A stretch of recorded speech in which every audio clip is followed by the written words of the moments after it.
Neville Goddard. Feeling is the secret. Recently, I asked a very successful businessman his formula for success. He laughed and was a little embarrassed. Then he replied, "I guess it's just because I can't conceive of failure. It's nothing that I think about much. It's more a feeling that I have." His statement coincided completely with my own beliefs and experiments. We can think about something forever and never see it in our world, but once let us feel its reality, and we are bound to encounter it. The more intensely we feel, the sooner we will encounter it. We all regard feelings far too much as effects, and not sufficiently as causes of the events of the day.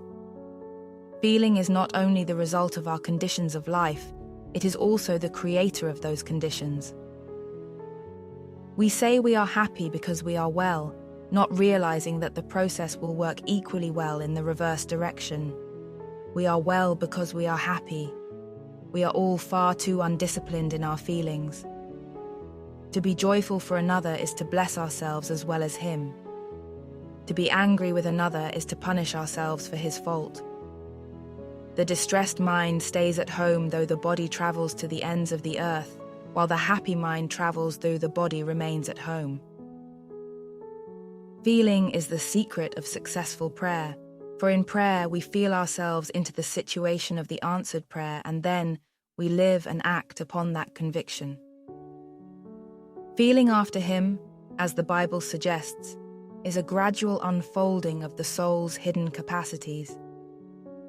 Feeling yields in importance to no other. It is the ferment without which no creation is possible. All forms of creative imagination imply elements of feeling. All emotional dispositions, whatever may influence the creative imagination. Feeling after him has no finality. It is an acquisition, increasing in proportion to receptivity, which has not and never will have finality. An idea which is only an idea produces nothing and does nothing. It acts only if it is felt, if it is accompanied by effective feeling. Somewhere within the soul there is a mood which, if found, means wealth, health, happiness to us. The creative desire is innate in man. His whole happiness is involved in this impulse to create. Because men do not perfectly feel, the results of their prayers are unsure when they might be perfectly sure. We read in Proverbs, "A merry heart doeth good like a medicine, but a broken spirit drieth the bones."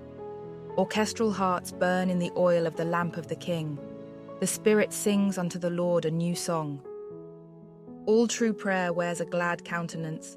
The good are anointed with the oil of gladness above their fellows. Let us then watch our feelings, our reactions to the day's events. And let us guard our feelings even more zealously in the act of prayer, for prayer is the true creative state. Dignity indicates that man hears the greater music of life and moves to the tempo of its deeper meaning. If we did nothing but imagine and feel the lovely, the world's reform would at once be accomplished. Many of the stories of the Bible deal exclusively with the power of imagination and feeling. Feeling after him is the cry of the truth seeker. Only imagination and feeling can restore the Eden from which experience has driven us. Feeling and imagination are the senses by which we perceive the beyond. Where knowledge ends, they begin. Every noble feeling of man is the opening for him of some door to the divine world. Let us measure men, not by the height of their cities, but by the magnificence of their imaginations and feelings. Let us turn our thought up to heaven and mix our imagination with the angels. The world that moves us is the one we imagine, not the world that surrounds us. In the imagination lie the unexplored continents and man's great future adventure. This consciousness of non-finality and feeling after God has been the experience of all earnest Godward feelers. They realize that their conception of the infinite has constantly deepened and expanded with experience. Those who endeavor to think out the meaning of the experience and to coordinate it with the rest of our knowledge are the philosophic mystics. Those who try to develop the faculty in themselves and to deepen the experience are the practical or experimental mystics. Some, and among them the greatest, have tried to do both.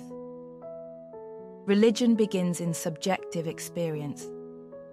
Religion is what a man does with his solitude, for in solitude we are compelled to subjective experience. The best defense against the deceptive assault upon our mental and moral eyesight is the spiritual eye or the eye of God. In other words, a spiritual ideal that cannot be changed by circumstance, a code of personal honor and integrity in ourselves and goodwill and love to others. Not what thou art, nor what thou hast been, beholdeth God with his merciful eyes, but that thou wouldst be.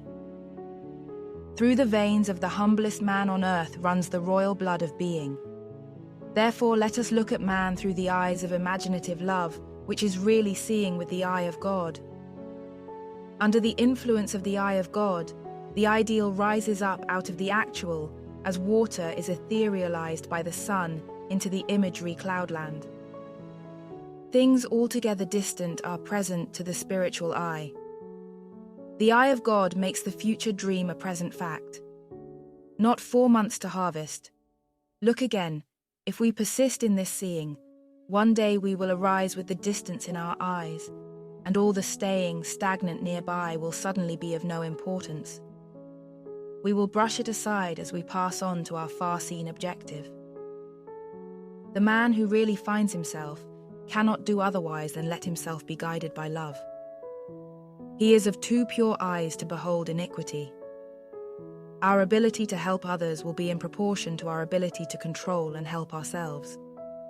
The day a man achieves victory over himself, history will discover that to have been a victory over his enemy.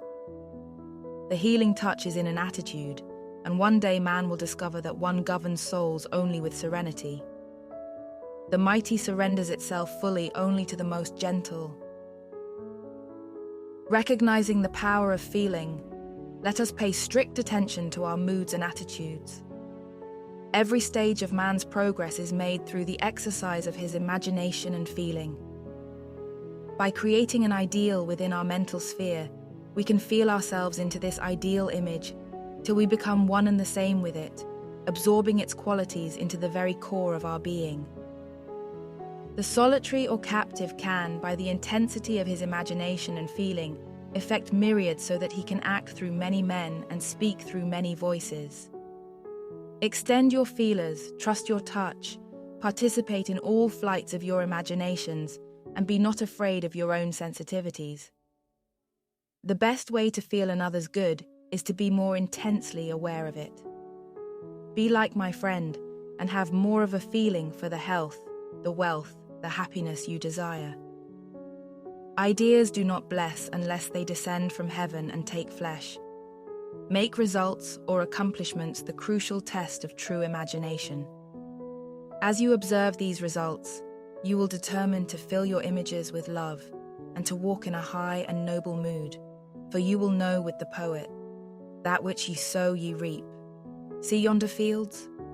The sesamum was sesamum, the corn was corn, the silence and the darkness knew. So is man's fate born.